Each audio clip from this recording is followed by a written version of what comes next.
"Oh, are you the nanny? Please, take the kids to the guest room in the back." My daughter-in-law's words echoed through the entire living room. The hum of conversation stopped dead. 30 pairs of eyes fixed on me.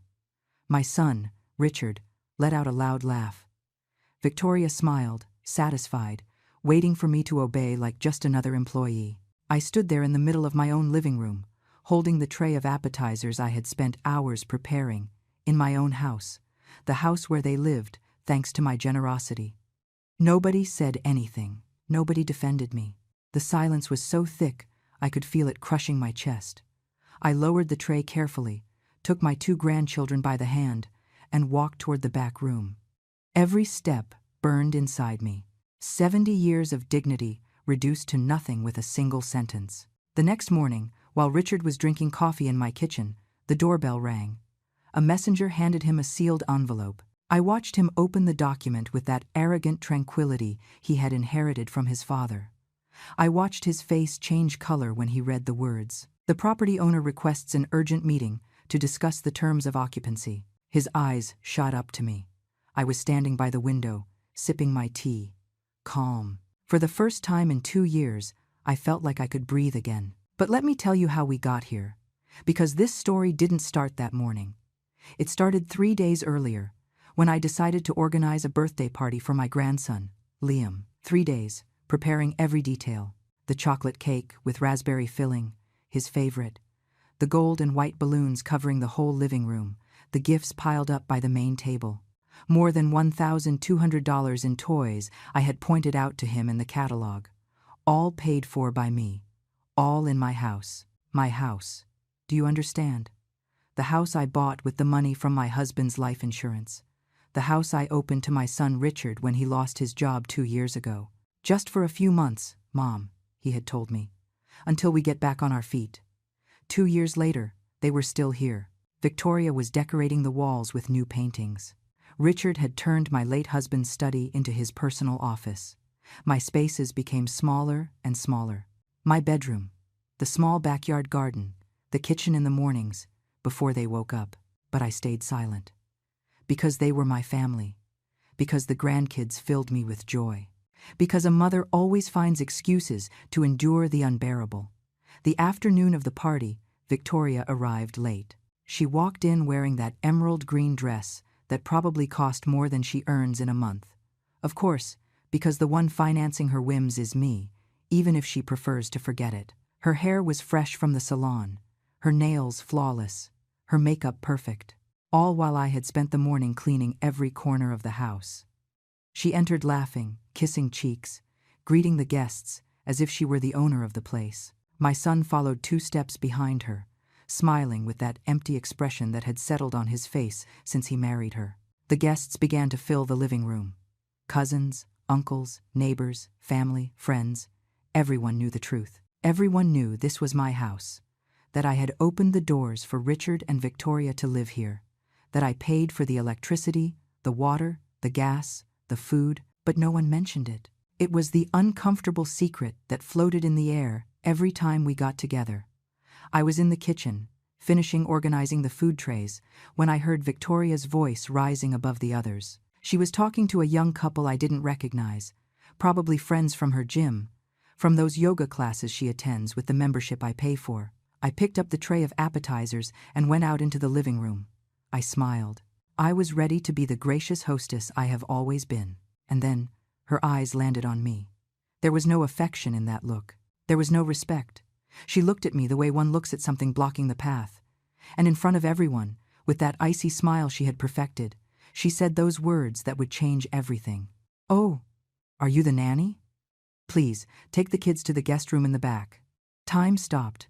I saw the guests' faces freeze in uncomfortable expressions. I saw my cousin Margaret open her mouth to say something and then close it. I saw Uncle Charles look down at the floor. I saw Richard, my own son, the boy I carried in my arms, whom I raised alone after his father's death, laughing at me. The young couple next to Victoria laughed too. Nervous at first, but when they saw that no one defended me, their laughter became more confident. Victoria winked at them, as if sharing a private joke at my expense. My hands shook holding that tray. I felt the heat rising up my neck, my cheeks burning with humiliation. 70 years. 70 years of living with dignity, of working hard, of sacrificing for my family. And now, I was invisible. Worse than invisible. I was the help. I could have confronted her right there. I could have screamed that this was my house. That everything she touched, everything she used, everything she showed off, was paid for by me. But I didn't. Because there is something about deep pain that paralyzes you, that makes you small, that steals your voice. I set the tray on the table carefully. I searched for my grandchildren with my eyes. Liam was by the window, playing with his cousin. Chloe was sitting on the sofa, hugging her new doll. I called them with a gentle gesture. They came running, innocent, oblivious to the poison that had just been spilled over their grandmother. I took their little hands, so small, so warm, and I walked toward the back room, that room that used to be my sewing space, which Victoria had turned into a storage room for things she never used. Behind me, the party continued as if nothing had happened. The laughter resumed. The music started playing again. No one came to look for me. No one asked if I was okay. I was erased from my own celebration, in my own house, by the woman living under my roof, thanks to my charity. I closed the door to the back room carefully. My grandchildren looked at me with those big, curious eyes, not understanding why Grandma had left the party. Liam asked me if we could go back to eat cake. Chloe wanted to open more presents. I smiled at her. I always smiled at her, because they weren't to blame for having parents who had forgotten the meaning of gratitude. In a moment, my loves, first we're going to play here for a while, okay? I sat on the floor with them. My knees protested. 70 years don't forgive. But I needed to be there, on the floor, at their level, because if I remained standing, I felt I was going to collapse. Liam took out his new toy cars. Chloe started combing her doll's hair, and I, there in the middle, felt something inside me break into pieces so small I could never put them back together. I could hear the party on the other side of the door. The laughter, the music, the sound of glasses clinking in toasts. My party, the party I had organized, the party I had paid for, and I was locked in a dark room, hiding as if I were a shame. The lump in my throat tightened more and more. I took a deep breath. Once, twice, I wasn't going to cry. Not in front of the kids. They didn't deserve to carry the weight of my pain.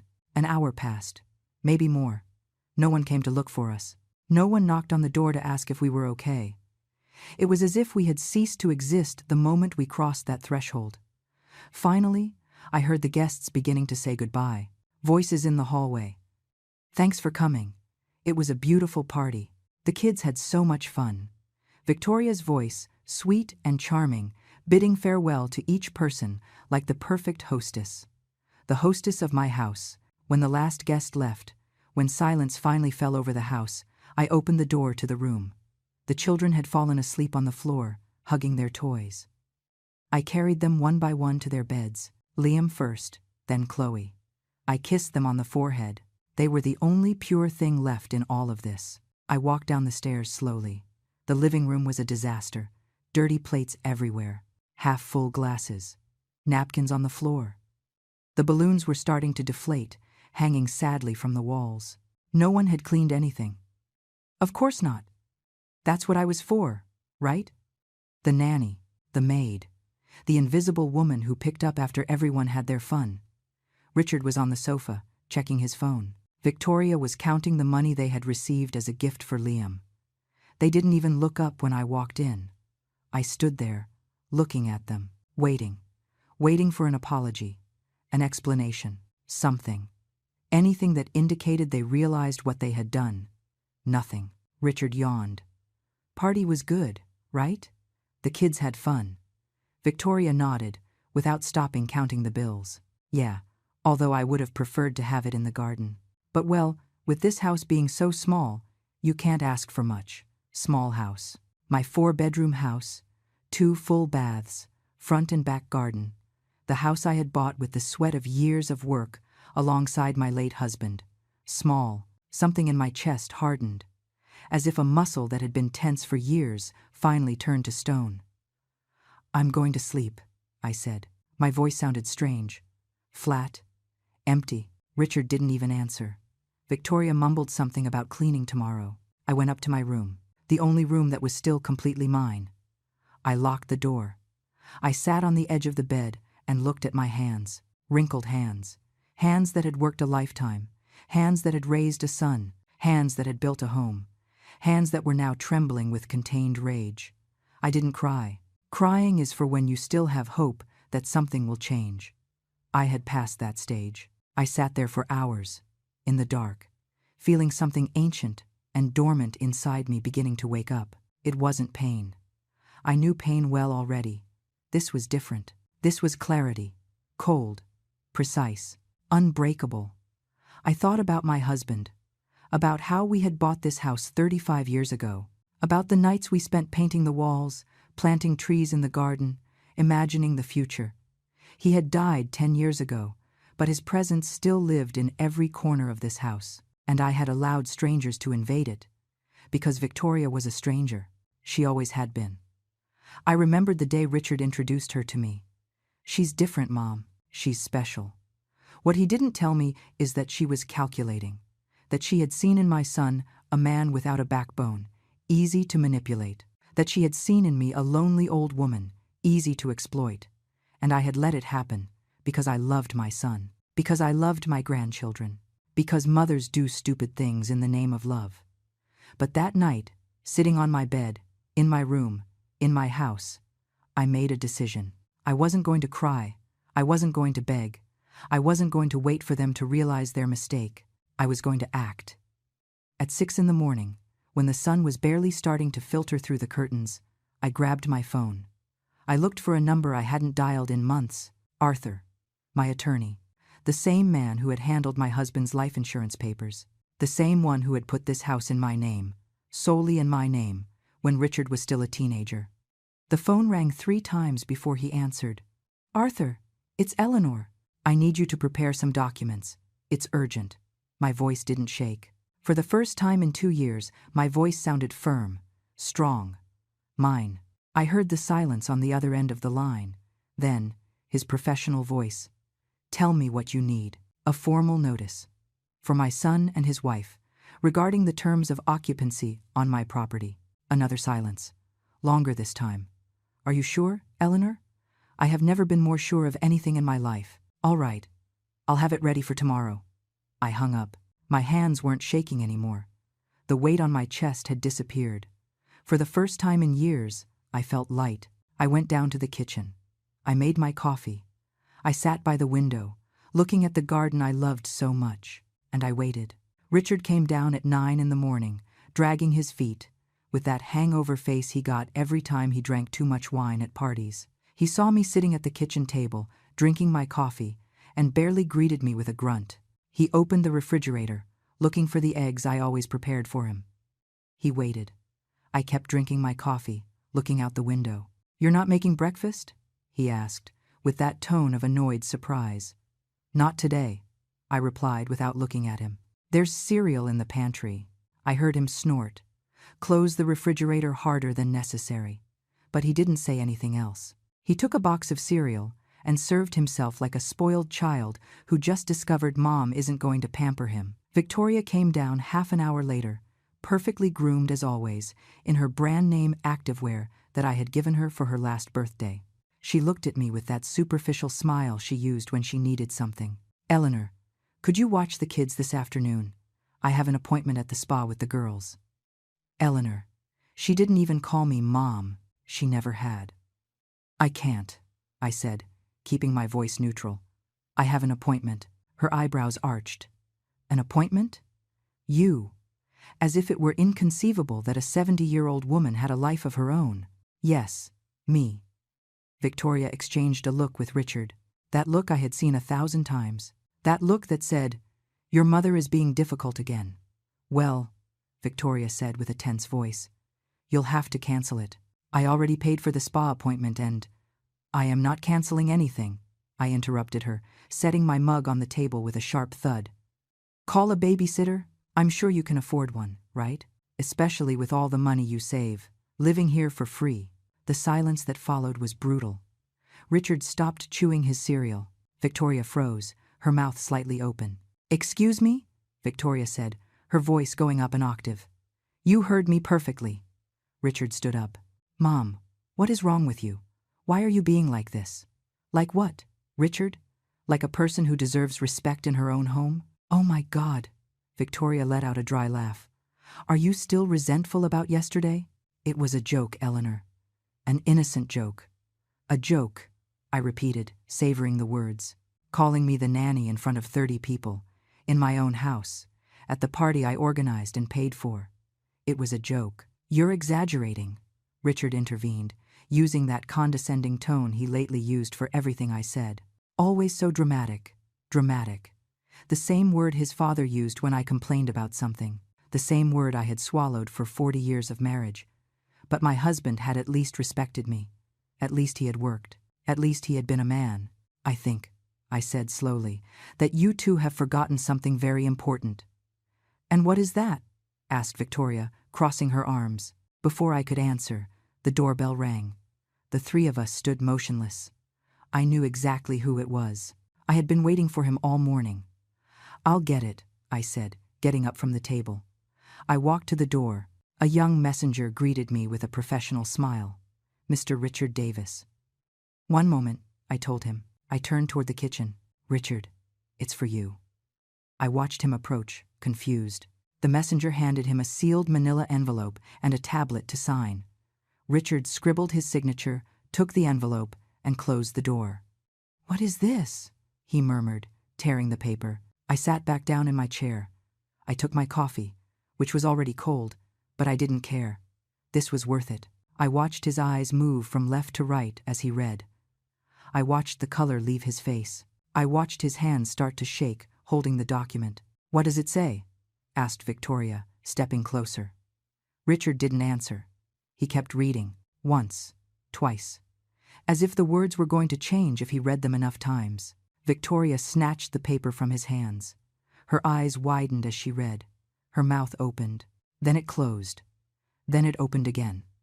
This has to be a mistake," Victoria stammered. "It is not a mistake," I said calmly. Richard looked at me as if he were seeing me for the first time. "Mom, what is this?" "It is a formal notice," I explained calmly, "from the property owner, me, requesting an urgent meeting with the tenants. You two, to discuss the terms of your occupancy on my property." "Your property." Victoria let out a hysterical laugh. "This house belongs to the family. It belongs to Richard as much as to you." "No," I said, and the word came out cold as ice. "This house is in my name. Only in my name. It always has been. You can check it in the public records, if you want. But," Richard looked like a lost child. "Mom, I thought that. When you died. When I died," I repeated. "How convenient that you are already planning my funeral." "Son, but I have news for you.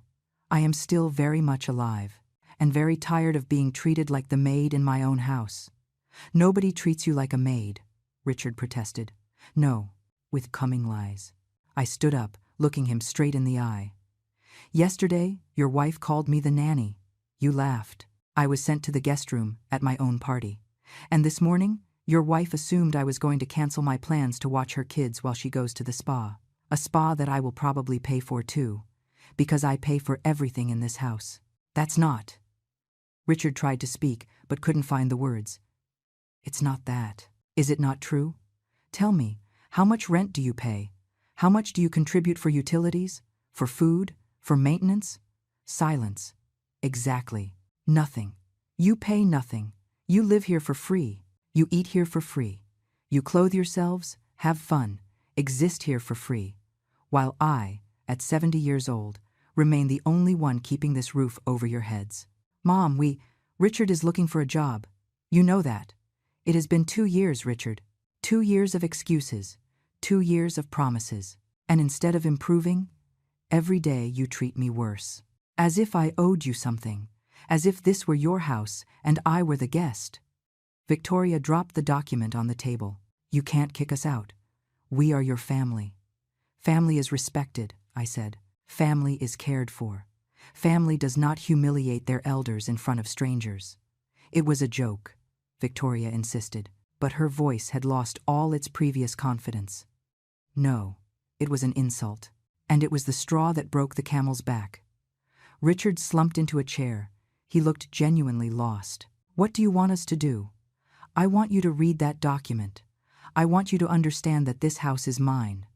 I want you to come to the meeting with the attorney on Friday at 10 in the morning. And I want you, for the first time in 2 years, to treat me with the dignity I deserve. And if we don't go to that meeting? Asked Victoria, trying to regain some control. I looked directly at her, without blinking, without smiling.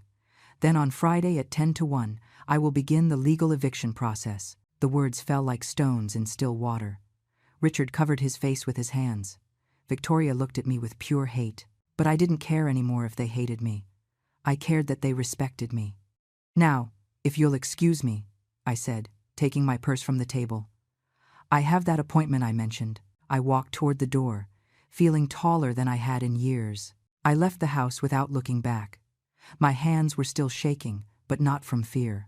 It was pure adrenaline, something I hadn't felt in decades.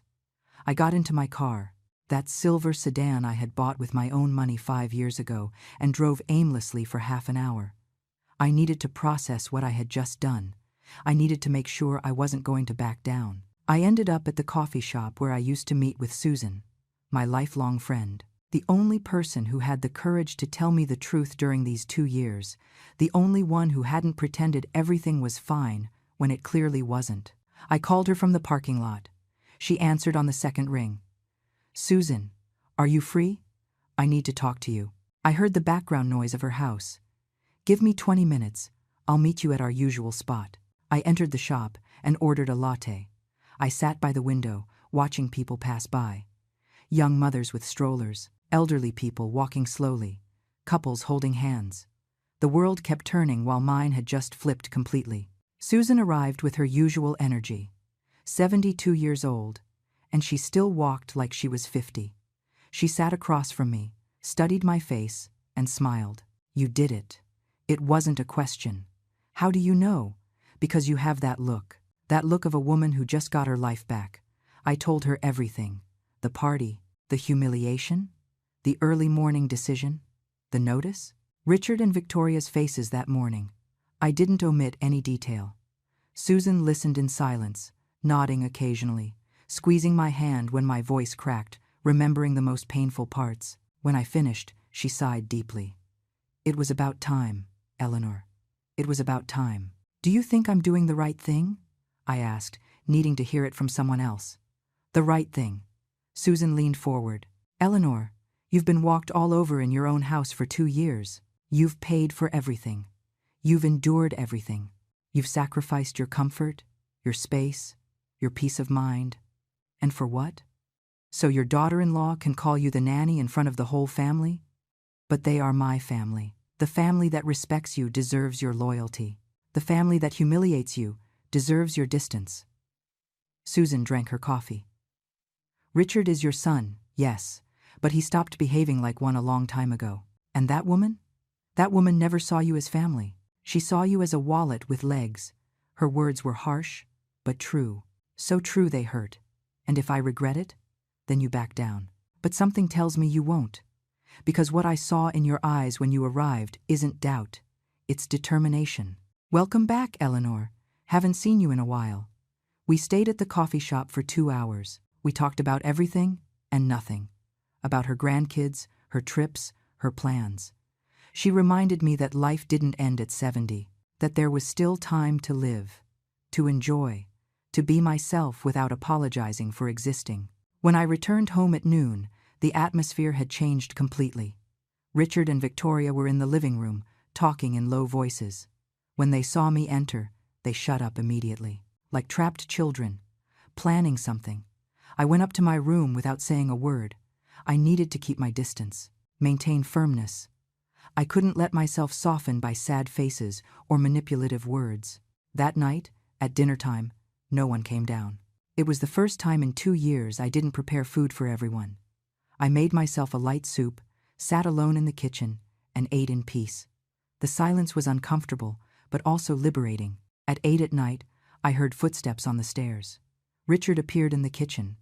He wore that expression of a repentant puppy he used since he was a boy when he had done something wrong. "Mom, we need to talk. We will talk on Friday." With the attorney present, "No, we need to talk now. This is madness. You can't kick us out like this." The kids. "The kids will be fine," I interrupted him. "Kids adapt. You are the one who needs to learn to be a father and provider instead of living like an eternal teenager in his mother's house. That is unfair. Unfair." I set my spoon on the table. "Do you know what is unfair, Richard? That you are 42 years old and still expecting your 70-year-old mother to solve your life? That your wife treats me like trash and you say nothing? That I pay for everything in this house and you act as if you were doing me a favor by living here? I didn't know you felt that way. Because you never asked. Because you never cared. You just assumed I would always be here, enduring everything. Because that is what mothers do, right? Sacrifice themselves until they disappear." Richard sat across from me. For the first time I saw something resembling understanding in his eyes. "I'm sorry," he said quietly. "I don't want easy apologies, Richard. I want real changes. And if you can't give them to me here, then you need to find your own place. We don't have money to move. You know that. Then get a job. Any job. Stop waiting for the perfect position that is never going to come and accept that you have to start from the bottom sometimes.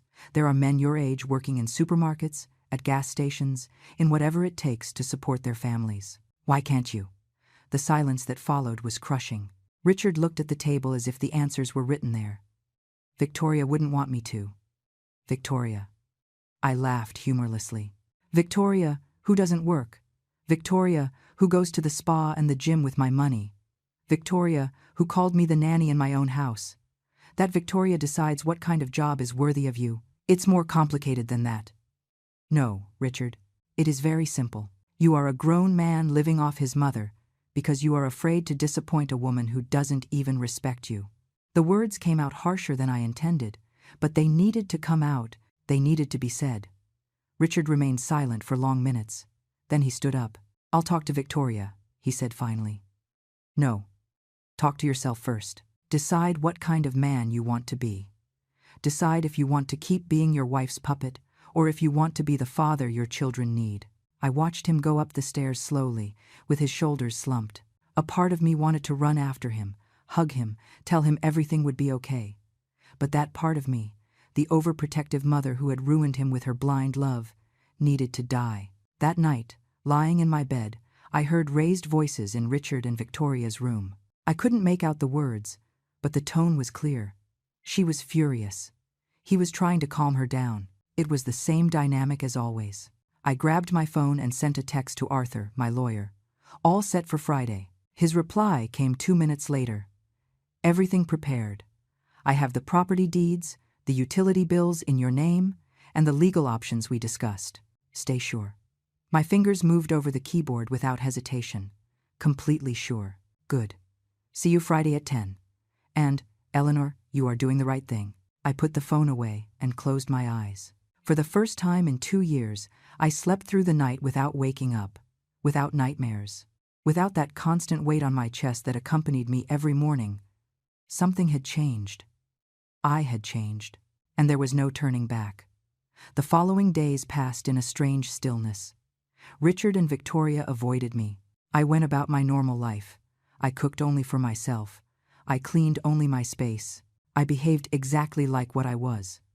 The owner of the house, not the maid. On Thursday night, a day before the meeting with the attorney, Victoria finally sought me out. I found her in the kitchen, waiting for me. She was wearing a simple cream-colored dress, without excessive makeup, a more human version of herself. "Eleanor, can we talk?" I poured myself a glass of water and leaned against the counter. "Talk. I know I have been. Difficult. I know I haven't been the best daughter-in-law." She paused, as if waiting for me to interrupt her with comforting words. I said nothing. "But you can't kick us out. The kids need you. Richard needs you." Her voice cracked slightly. "I need you too." Need. That word. "You need me?" I asked softly. "Or do you need my house? My money? My free labor as a nanny?" "It's not like that." "No?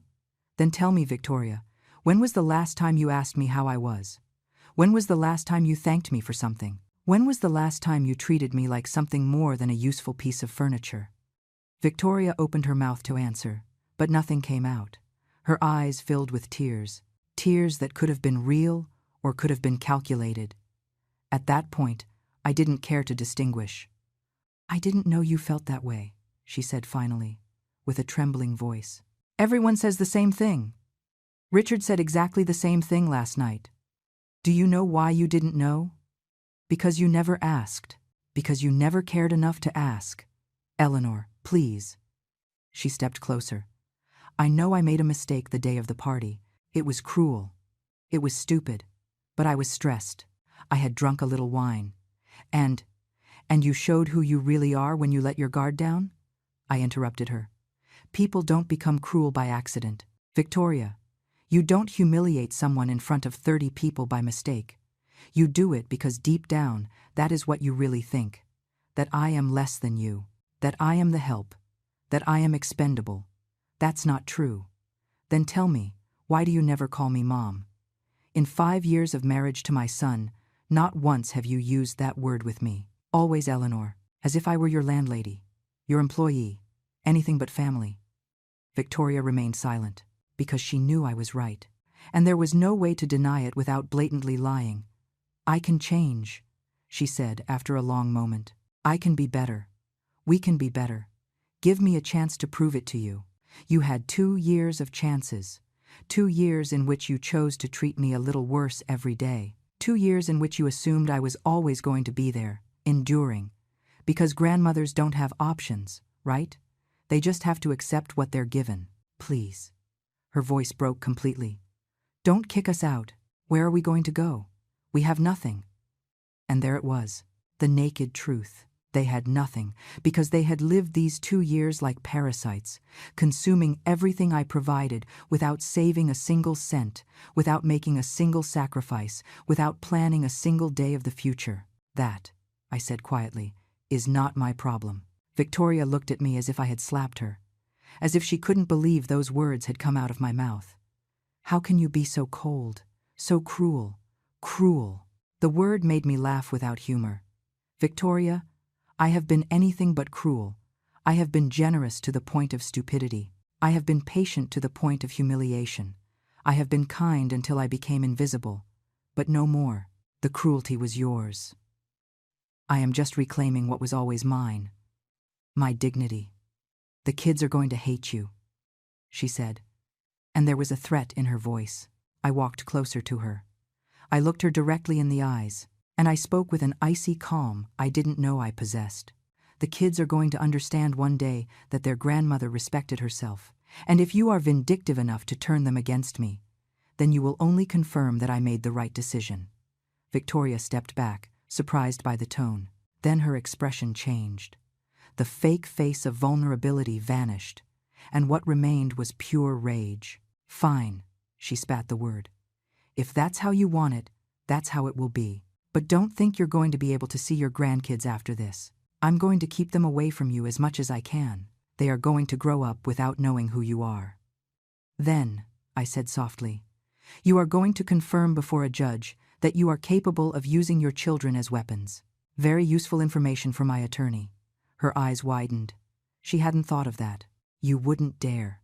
Victoria, I just started an eviction process against my own son. Do you really think I wouldn't dare fight for my rights as a grandmother if you try to keep me away from those children?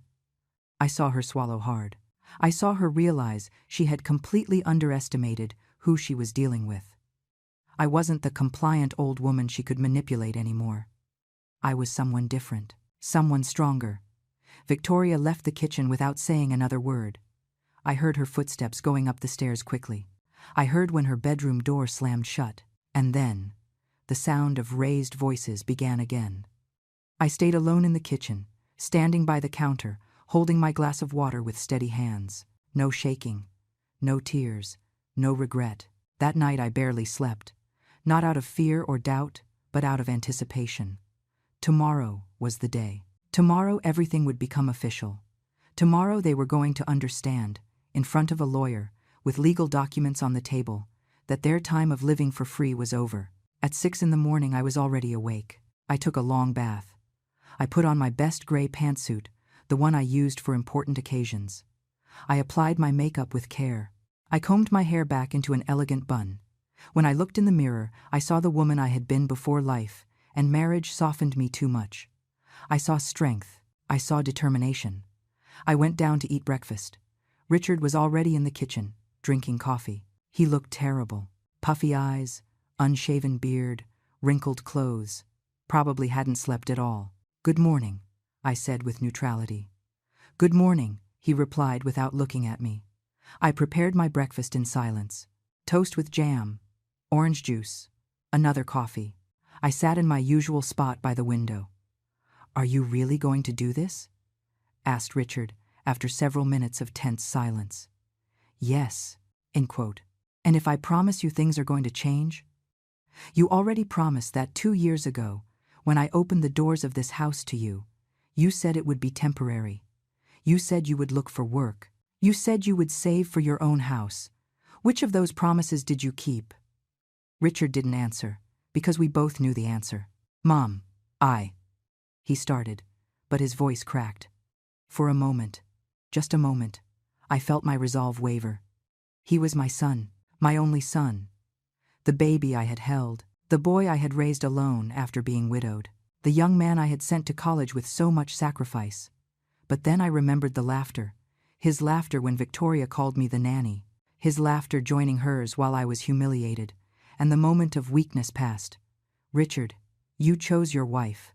You chose to play her game. You chose to laugh when she insulted me. Every decision has consequences, and these are the consequences of your choices. She is my wife. I had to support her." "No," I interrupted him firmly. "You had to defend me. You had to set boundaries. You had to be a man, not a spectator to my humiliation." He dropped his head into his hands. I saw his shoulders shake slightly. He was crying. Part of me wanted to console him, but it wasn't my job to fix what he had broken anymore. At 9 in the morning, I stood up. I grabbed my purse, verified that I had all the documents Arthur had asked for. "The meeting is at 10, I said. "At the law office on Main Street, number 245, Suite 312. Don't be late." "And if we don't go?" asked Richard, looking up. "Then the legal process continues without your presence, and it will be much more complicated for you." I left the house without looking back. The sky was clear, one of those perfect autumn days where the air is crisp and the sun warms just enough. I felt light, as if I had taken off a very heavy coat I had been carrying for years. I arrived at the law office 15 minutes early. Arthur was already there, waiting for me in the lobby. He was 68 years old, completely white hair, and that calm presence only decades of experience give. "Eleanor," he greeted me with a smile. "You look radiant." "I feel radiant," I admitted. "Nervous but radiant. It's normal. What you are doing requires a lot of courage." We went up to the 3rd floor. His office was exactly as I remembered it. Law books on the walls, an antique dark wood desk, comfortable chairs for clients. Everything smelled of old paper and fresh coffee. "Do you think they'll come?" I asked him as we sat down. "They will come," he said with certainty, "because they know if they don't, things are going to get much worse for them." Arthur spread several documents on the desk. Deeds to the house, utility statements, everything in my name, everything paid by me for the last 2 years. "Here is everything," he explained. "The property is completely yours. There is no legal right of theirs over the property. Technically, they have been living as guests at your discretion. Now, if you want to formalize their exit, we have 3 options." Arthur began to explain the options to me with that professional and calm voice that made me feel everything was under control. Option 1. Give them 30 days to find another place and leave voluntarily. Option 2. Establish a formal lease agreement with rent and clear rules. Option 3. Immediate eviction process if they refused to cooperate. "My recommendation," said Arthur, "is to start with option 1. You give them 30 days. It's enough time for them to look for something, but not so much that they get comfortable again and think you gave in. And if they refuse, then we move to option 3. But in my experience, when people see legal documents, when they understand the situation is serious, They usually cooperate. I looked at the papers in front of me. Documents certifying that this house was mine, only mine, that I had every legal right to decide who lived in it and who didn't. 30 days, I repeated. It's sufficient. It's what the law considers reasonable. And Eleanor, remember, you gave them 2 years. 2 years of free roof, food, and utilities. You were already more than generous. He was right. I knew it, but the lump in my throat was still there. At 10 o'clock sharp, the office door opened. Richard entered first, in a dark suit and tie, trying to look professional, but his red eyes gave him away. Victoria entered behind him, dressed in black, as if going to a funeral. How appropriate. Arthur stood up. Good morning. I am the attorney Arthur Moore. Please, take a seat. Richard and Victoria sat across from the desk. I was to the side, observing them. Richard didn't look at me. Victoria did, with that expression of barely contained hate. Arthur began with formality. This meeting has been requested by Mrs. Eleanor Vance, legal owner of the property located at 153 Rosewood Street. The purpose is to establish the terms of occupancy, or failing that, the terms of departure for the current occupants. Occupants, murmured Victoria, as if we were strangers. According to the law, continued Arthur unmoved, anyone residing in a property without a formal lease agreement is considered an occupant by invitation of the owner, which is exactly your situation. Richard shifted uncomfortably in his chair. This is ridiculous. She's my mother. It's our family. And precisely because we are family, I said, speaking for the first time since they entered, I expected a minimum of respect. But apparently, blood does not guarantee decency. Mom, please. Mr. Vance, Arthur interrupted him. I suggest you listen before speaking. I have documentation here you need to review. He slid a folder toward them. Richard opened it with trembling hands. Inside were copies of the deeds, receipts for all utilities paid over 24 months, a complete breakdown of expenses. I watched Richard turn the pages, how his eyes widened with every figure. $22,000 in basic utilities, $38,000 in food and household items, $12,000 in medical expenses for the children, $8,000 in clothes and entertainment, numbers that added up to an obscene amount. $80,000, said Arthur. That is what Mrs. Eleanor has invested in supporting you for 2 years, without counting the rental value of the property, which in this area would be around $1,800 a month. If we add that, we are talking about another $43,000. In total, $123,000 in 2 years. The silence that followed was so heavy I could feel it pressing against my chest. Victoria was the first to speak. You can't charge us that. You never said you were keeping track of expenses. We never talked about money. I am not charging anything, I clarified. I just want you to see, with real numbers, what I have given you. I want you to understand that my generosity had a real cost, a cost that you ignored completely. Richard dropped the papers on the desk. We don't have that amount of money. We have nothing. I know, I said softly. And precisely because of that we reached this point. Arthur took another document. Mrs. Eleanor is willing to give you 30 days to find another place of residence. During that time, you can continue in the property at no cost. After those 30 days, you must vacate the property completely. 30 days. Victoria laughed with disbelief. How are we supposed to find a place in 30 days? With what money? Richard doesn't have a job. Then maybe, I said calmly, it is time for Richard to accept any available job, and maybe it is time for you to look for employment too. Victoria, because living off your mother-in-law is no longer an option. You are careful with what you are going to say. Arthur interrupted her with a firm voice. We are in a legal process. Any insult or threat will be recorded and can be used against you. Victoria closed her mouth, but her eyes threw daggers. Richard covered his face with his hands. I can't believe you are doing this, Mom, after everything we have been through together, after everything I have done for you. I corrected him. Because let's be honest. Richard, what have you done for me lately, besides allowing your wife to humiliate me? It was a mistake. It was a decision. And decisions have consequences. Arthur placed a final document on the desk. This is the voluntary vacation agreement.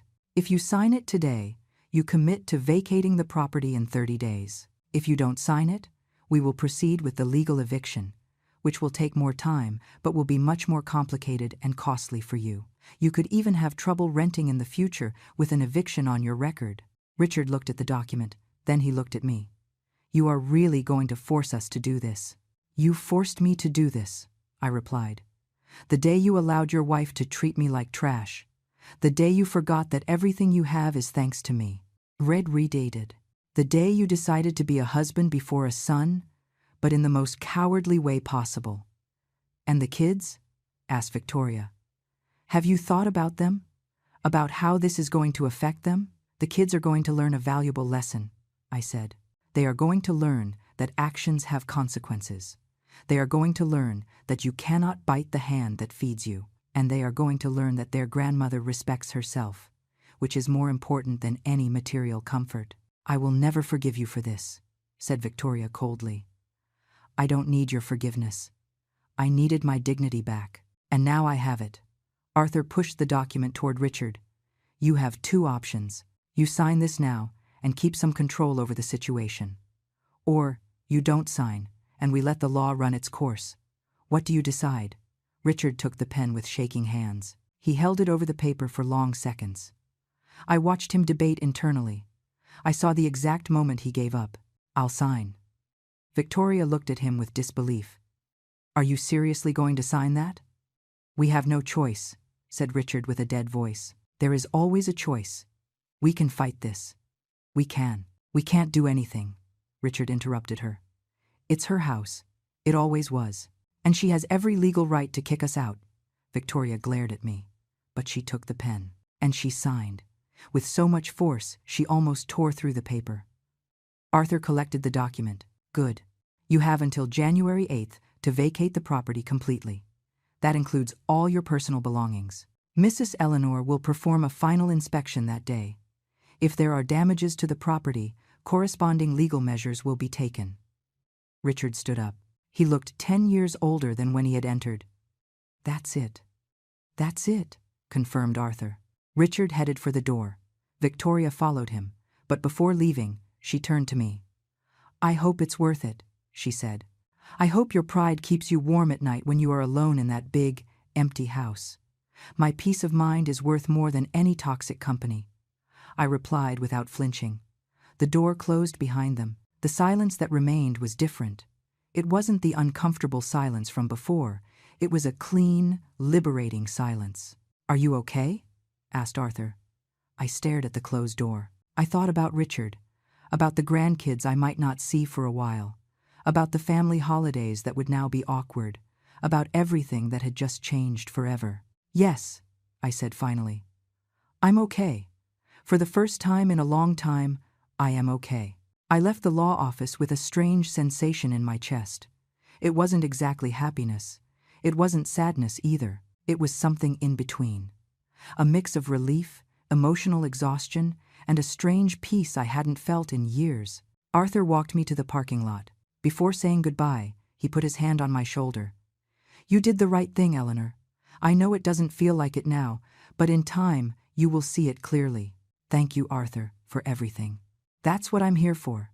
And remember, if you need anything during these 30 days, if there is any problem, call me immediately, no matter the time. I drove home taking the long route. I wasn't in a hurry to arrive. I knew what awaited me, the tension, the resentment, the looks loaded with hate, but I also knew it was temporary. Just 30 more days. 30 days and I would regain my space completely. When I arrived, Richard's car was in the driveway. I sighed deeply before entering. The house was silent, a heavy, deliberate silence. I went up to my room and closed the door. I needed to process everything that had happened. I sat on my bed and looked around. This room had always been my sanctuary. The ivory walls I had painted myself, the white linen curtains I had chosen with care, the photograph of my husband on the nightstand. This was my space, and soon, the whole house would be my space again. The phone rang. It was Susan. How did it go? I told her everything, every detail of the meeting. Richard and Victoria's faces, the documents, the final signature. Susan listened in silence until I finished. "I'm proud of you," she said with a warm voice. "I know it wasn't easy. It wasn't, and it's probably not going to get easier in the next 30 days. Do you want to come stay with me? I have plenty of room. You can escape the tension." I considered it for a moment. It would be easier, more comfortable, but it would also be giving up. It would be letting them kick me out of my own house. No, I need to stay. It's my house. I'm not going to be the one who leaves. That's my Eleanor. But promise me you'll call if things get difficult. I promise. After hanging up, I went down to make myself something to eat. The kitchen was empty, but I could feel their presence elsewhere in the house. Richard was probably in his makeshift office. Victoria, who knows where. The kids must be at school. I prepared a simple salad. I sat to eat alone at the kitchen table. The silence was louder than any scream. It was the silence of bridges burning, of relationships breaking, of inevitable endings. That afternoon, when the kids came home from school, they ran to me as always. Liam hugged my legs. Chloe showed me a drawing she had made in class. "Look, Grandma, it's our house." I looked at the drawing. A house with a red roof and big windows, flowers in the garden, and 5 stick figures. Mom, Dad, the 2 kids, and me. A happy family drawn with colored crayons. I felt something tighten in my throat. "It is beautiful, my love. Can I put it on the refrigerator?" Of course. Victoria appeared in the kitchen doorway. "Kids, go to your room. You have homework." "But, Grandma." Now, her voice was sharp. The kids looked at me confused, but obeyed. When their footsteps faded upstairs, Victoria crossed her arms. "I don't want you to tell them anything about the move. Not yet." I wasn't going to tell them anything. That is their parents' responsibility. Good, because if you upset them, if you turn them against us— Victoria, I interrupted her wearily. "I am not like you. I am not going to use the kids as weapons. You two will decide how and when to tell them. I will respect that decision." She studied me with distrust, as if she couldn't believe someone wasn't as manipulative as her. "Whatever. Just stay away from them for the next few weeks. They live in my house. It is difficult to stay away. Not for much longer," she said with venom in her voice, and left the kitchen. The following days were exactly what I expected. Ice, silence, doors closing when I entered a room, conversations stopping abruptly when I appeared. Richard didn't speak to me. Victoria only spoke to me when absolutely necessary, and always with that tone of barely contained hostility. But I kept my routine. I got up early, ate breakfast alone, read, watched my shows, talked on the phone with Susan and other friends. I lived my life without apologizing for it. A week after the meeting with the attorney, I received a call from my cousin Margaret, the one who had been at the party, the one who had witnessed my humiliation. "Eleanor, I need to talk to you." "Tell me." "It's about Richard. He called me yesterday. He is trying to convince the family to intervene. He says you have become irrational, that you are throwing your grandchildren onto the street." I closed my eyes. Of course, Richard was playing the victim card. "And what do you think, Margaret?" There was a pause. "I was there. Eleanor, I saw what Victoria did to you. I saw how Richard laughed. We all saw it. And we all stayed silent. And that shames me. But now Richard is saying it was just a joke, that you are exaggerating, and the family believes him. Some do. The ones who weren't at the party. The ones who only hear his version. And what do they expect me to do? Continue allowing them to treat me like this in my own house? No, I don't expect that. That's why I'm calling you, to warn you that you are going to get calls. Pressure. They are going to try to make you feel guilty. They are going to say you are destroying the family. They already destroyed it when they allowed me to be humiliated without saying anything. I know, and you are right. I just wanted you to be prepared. And she was right. The calls started that same afternoon. First it was my cousin Lydia. "Eleanor, you can't do this. They are your family. Richard made a mistake. But he doesn't deserve this." Then it was Uncle Charles. "You are being very harsh. Eleanor, the kids are going to suffer." And then, one after another, voices that hadn't defended me when I needed it, Now ask me to forgive, to forget, to be the adult in the situation. To each one I said the same thing. I am not destroying the family. I am reclaiming my dignity. If that makes you uncomfortable, that is your problem, not mine. Some understood. Most didn't. But I didn't care anymore. 10 days after the signing, something changed. I came home after grocery shopping and saw boxes in the living room. Richard and Victoria had started packing. It was real. They were really going to leave. I felt a pang in my chest. For a second, just a second, I wondered if I should stop them. If I should say, let's forget it all. Let's start over. But then I remembered.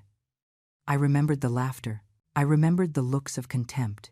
I remembered every time I felt invisible in my own house, and the pang disappeared.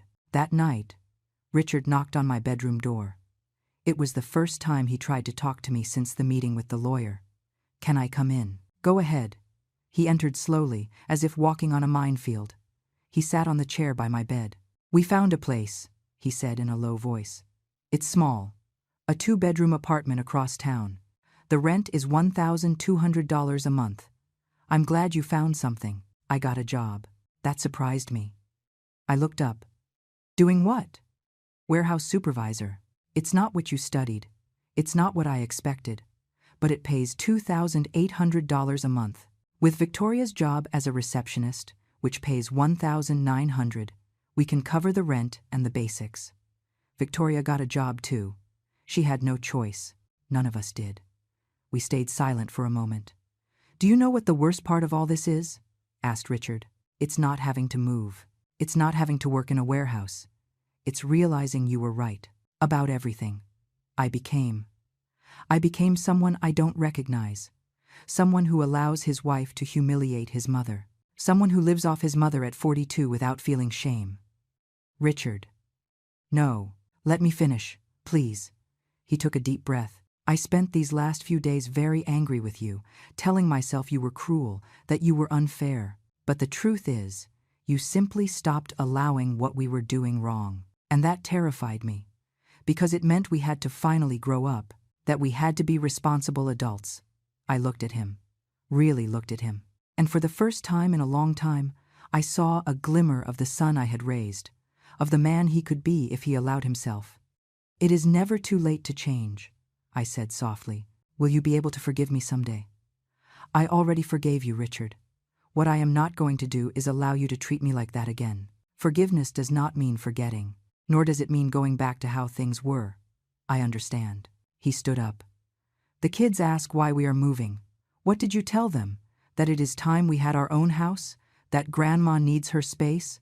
And how did they take it? Liam is excited. He thinks it's an adventure. Chloe is sad. She says she doesn't want to leave grandma. I felt my heart squeeze. You can visit me whenever you want. This will always be your grandma's house. I know.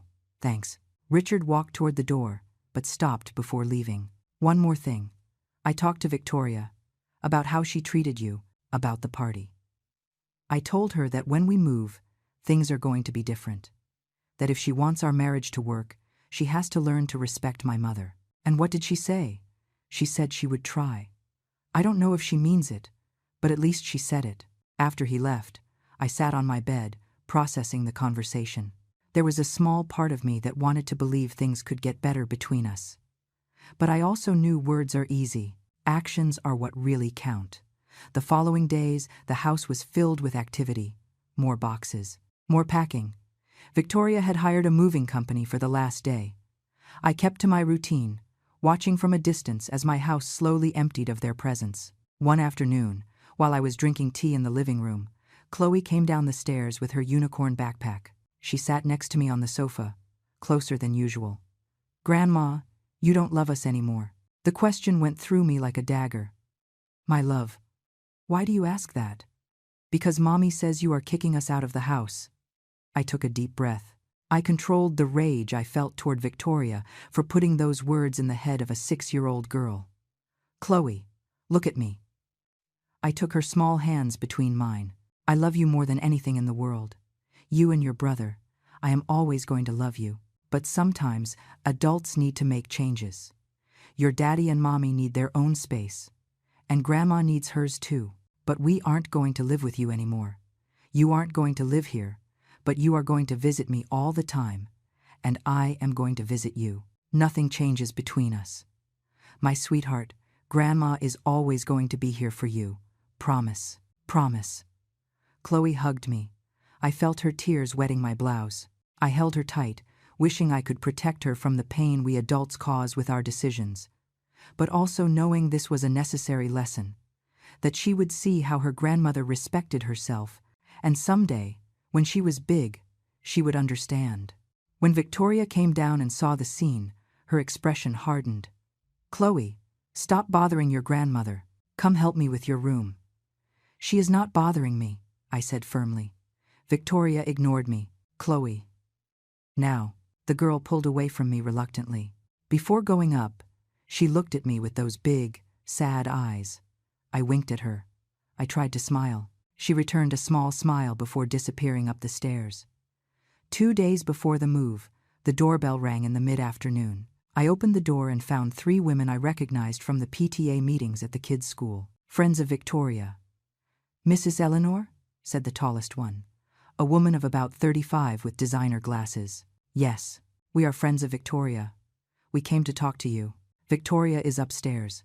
We didn't come to see Victoria. We came to talk to you." I let them in. Curious. They sat in the living room, looking at the stacked boxes with uncomfortable expressions. "How can I help you?" The tall woman spoke again. "Look, we don't want to meddle where we aren't called, but Victoria is our friend, and she told us what is happening, that you are kicking her out of the house. Her and the children. I understand Victoria has given you her version of the facts," I said calmly, "but I assure you the story is more complex than that." "The children are going to suffer," said another of the women, a blonde with long red painted nails. "How can you do this to them?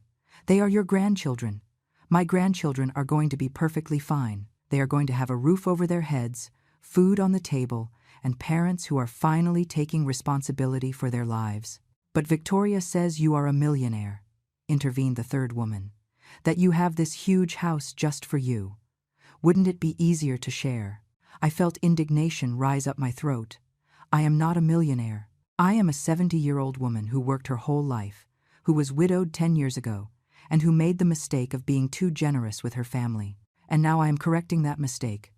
But they are your family, a family that humiliated me publicly, a family that lived for free in my house for 2 years without contributing a cent, a family that treated me like a maid in my own home. That family. The 3 women looked at each other, uncomfortable. "Victoria didn't tell us that," admitted the blonde. "Of course not, because Victoria is an expert at playing the victim. But ask her about the birthday party. Ask her what she said to me in front of 30 people. Ask her how much rent they have paid in 2 years. Ask her how many times she thanked me for supporting them." The silence that followed was revealing. "Look," I said more softly, "I understand you are friends of Victoria and you want to support her. But there are 2 sides to every story, and mine includes 2 years of emotional and economic abuse that I am no longer willing to tolerate." The tall woman stood up. "We are sorry we came. We didn't know. Now you know, and you can leave." I walked them to the door. When they left, I went straight up to Richard and Victoria's room. I knocked hard. Victoria opened. "What do you want?" "I want you to know your friends were here, trying to make me feel guilty, painting me as the villain of this story." "I didn't ask them to come." "No? Then how did they know where to find me? How did they know about the move? Magic." Victoria didn't answer. "Listen to me well," I said, my voice low but firm. "You can say whatever you want about me. You can paint me as the evil mother-in-law. You can play the victim with whoever you want. But when my grandchildren ask me what happened, I am going to tell them the truth, the complete truth. And then they can decide for themselves who is really the victim here. Are you threatening me? I am warning you. There is a difference." I closed the door before she could answer. My hands were shaking with rage, but also with something else. Satisfaction. Every day that passed, I felt stronger, more master of myself. The night before the move, I prepared a special dinner, not for Richard and Victoria, for my grandchildren. Their favorite meal, pasta with homemade tomato sauce and meatballs. Chocolate cake for dessert. I called them down when it was ready. Liam and Chloe came running down. Richard and Victoria came down slower, surprised. "I thought we could have dinner together one last time," I said. "For the kids," Richard nodded. Victoria said nothing, but she sat down. We dined in a mostly uncomfortable silence, interrupted only by the excited voices of the children talking about their new house. Liam was excited to have his own room. Chloe wanted to know if she could paint the walls pink. I listened to them, memorizing their voices, their laughter, the way their eyes shone when they spoke, because I knew after tomorrow this would change. I wouldn't see them every day. I wouldn't hear their footsteps on the stairs every morning. The house would be silent, and although that hurt me, I also knew it was necessary.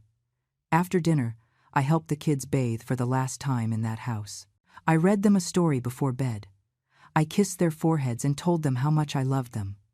"We are going to miss you, Grandma," said Chloe. "And I will miss you, my love.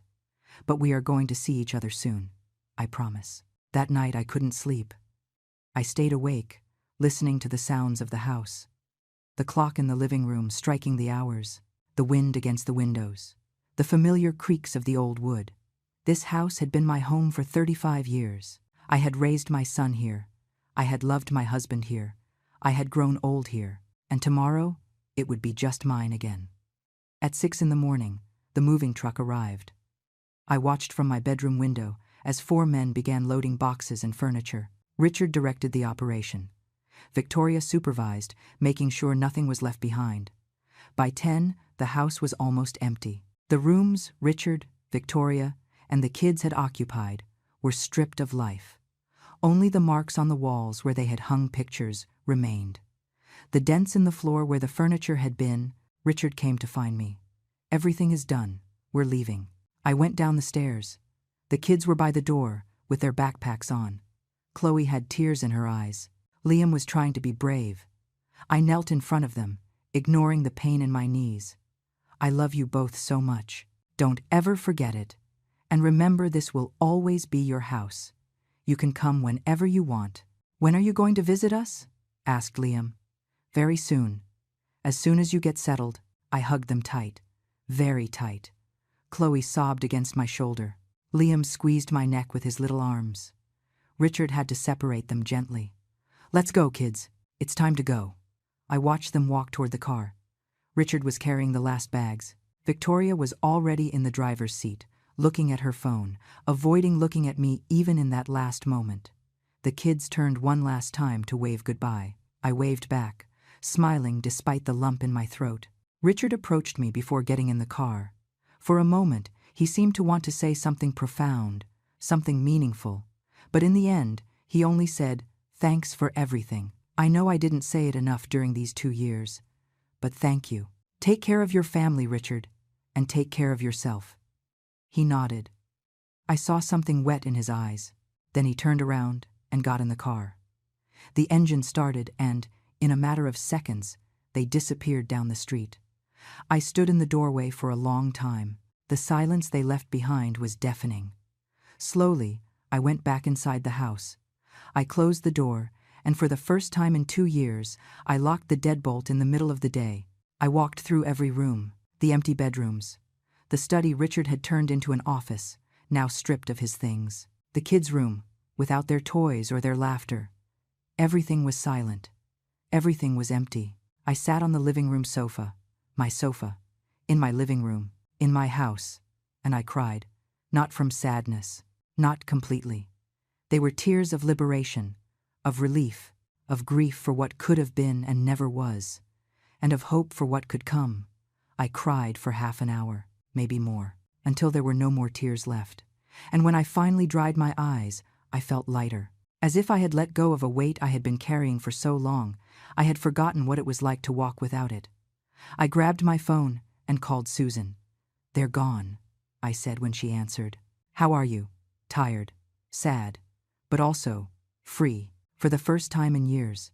"Susan, I feel free. I'm glad. Friend. Do you want me to come over?" "No. I need to be alone today. I need to process all this. I understand. But tomorrow, I'm coming, okay? With wine and food. And we are going to celebrate your new life." I smiled. Sounds perfect. I spent the rest of the day exploring my house as if seeing it for the first time. I opened all the windows, let fresh air in, put on loud music, something I hadn't done in 2 years because there was always someone working from home or kids napping. I danced alone in the living room. I laughed at myself. I poured myself a glass of wine at 3 in the afternoon without feeling guilty. The next day, as promised, Susan arrived with a bottle of red wine and a bag full of Italian food from our favorite restaurant. We sat on the back patio terrace, that space I had neglected for so long because I never had time for myself. So, said Susan, raising her glass, to Eleanor, to her courage, to her dignity, and to her new life. We clinked glasses. You know what the strangest thing is? I said after a sip. For 2 years I felt like a stranger in my own house. And now that I am alone, I feel more at home than ever. Because this house isn't full of resentment anymore. It isn't full of people who took you for granted. Now it is just full of you. And that is exactly what you needed. She was right. Completely right. The following days were an adjustment. I had to get used to the silence, to cooking for only one person, to not hearing footsteps on the stairs. But with every day that passed, that adjustment felt less like a loss and more like a gain. A week after the move, Richard called me. Mom, the kids want to see you. Can we visit on Sunday? Of course. At what time? 2 is fine. Perfect. Sunday arrived, and with it came my grandchildren. Just them and Richard. Victoria had stayed home, probably because she still couldn't look me in the face. I was glad. The visit would be easier without her toxic presence. The kids came in like whirlwinds, exploring the house as if it were new. And in a way, it was. I had redecorated the sewing room Victoria had used for storage. Now it was a playroom for when they visited me, full of new toys, books, a dollhouse for Chloe, race cars for Liam. Their screams of excitement were worth every penny I spent. Richard looked at me with a guilty expression. You didn't have to do all this. I wanted to. This is their house too. It always will be. We spent the afternoon playing, laughing, eating cookies I had baked that morning. Richard stayed in the background, watching us, and for the first time in a long time, I saw him smile genuinely. Before leaving, while the kids played in the garden, Richard sat with me in the kitchen. How is the job going? I asked. It's hard, exhausting, but it's okay. I like feeling that I am earning my own money, that I am providing for my family. I'm glad. Victoria is adapting too. It's not easy for her. She is used to a certain lifestyle, a lifestyle I financed. I know, he sighed. We are in couples therapy. She still blames you for a lot of things, but the therapist is helping her see her part in all this. I hope it works. For you, for the kids. And you? How are you? I thought about it for a moment. Good. Really good. I am learning to live for myself again. I started painting classes. I signed up for a book club. I am traveling next month to visit my cousin in Europe. Richard's eyes lit up. Europe? Mom, that is wonderful. 70 years and I have never left the continent. It is time to change that. When they left that afternoon, I said goodbye to them at the door. This time without tears. This time with peace. Knowing they would return. Knowing our relationship could heal, but on different terms. On healthier terms. The weeks turned into months. Richard and the kids visited me every other Sunday. Sometimes they stayed over. The relationship with Victoria remained cold, but at least it wasn't hostile anymore. We tolerated each other for the sake of the family. I traveled to Europe. I saw ancient towns. I ate delicious food. I laughed with my cousin until my stomach hurt. I came back tanned, rested, and more alive than I had felt in decades. Susan noticed the change immediately. Look at you. You are radiant. I feel radiant. For the first time in so long, I feel like I am living my life, not the life others expect me to live. And do you regret it? Kicking Richard out. I thought about it honestly. No. It was the best thing I could have done. For me, but also for him. He needed to learn to fend for himself, and he never would have learned if I remained his safety net. 6 months after the eviction, I received a letter. It was from Richard. Handwritten. Mom, it said. It has been 6 months since we moved. 6 months of working hard, of paying our own bills, of being true adults for the first time in a long time. It hasn't been easy. There were nights I didn't know how we were going to make it to the end of the month, but we made it. And something changed in me during this process. I started feeling proud of myself. I started looking in the mirror and seeing a man, not a dependent child. Victoria changed too. She had to change. And our relationship, although it still has problems, is more honest now, more real. All this to say, thank you. I know I didn't understand it then. I know I saw you as the villain, but now I see you gave me the greatest gift you could give me. You forced me to grow up, to be the man I should have been a long time ago. I love you, Mom. And I hope one day I can prove to you that your decision was not in vain. I read the letter 3 times, each time with more tears, but these tears were different. They were tears of pride, of vindication, of maternal love that had finally found the right balance between support and boundaries. I replied with my own letter. Short but sincere. Richard, I always loved you, even when I had to make it harder, especially then. I am proud of the man you are becoming. Keep going. Love, Mom. Today, a year after it all started with that humiliation at the party, I am sitting in my garden. The same garden I had neglected for so long. Now it is full of flowers I planted myself. White roses, sunflowers, lavender. The house behind me is silent, but it is a comfortable silence. It is my silence, my space, my peace. Richard and his family come to visit me regularly. Victoria even talks to me now, although there is still awkwardness between us. But that's okay. Not all relationships need to be close. They just need to be respectful. My grandchildren call me every week. They tell me about school, about their friends, about their dreams. And I listen to them, knowing our relationship didn't break. It just changed. It adapted. Sometimes people ask me if I regret it, if I feel lonely, if I miss having a full house. And my answer is always the same. I prefer to be alone with dignity than accompanied with humiliation. Because in the end, that is what I learned. That love doesn't mean allowing yourself to be trampled on. That family is not an excuse for abuse. That generosity without limits is not virtue, it is self-destruction. I learned that at 70 years old, you can still reclaim your life. You can still set boundaries. You can still say no. And that sometimes, the most loving act you can do for someone is to stop rescuing them. My name is Eleanor. I am 71 years old. And this is my house, mine alone, and I have never felt more at peace.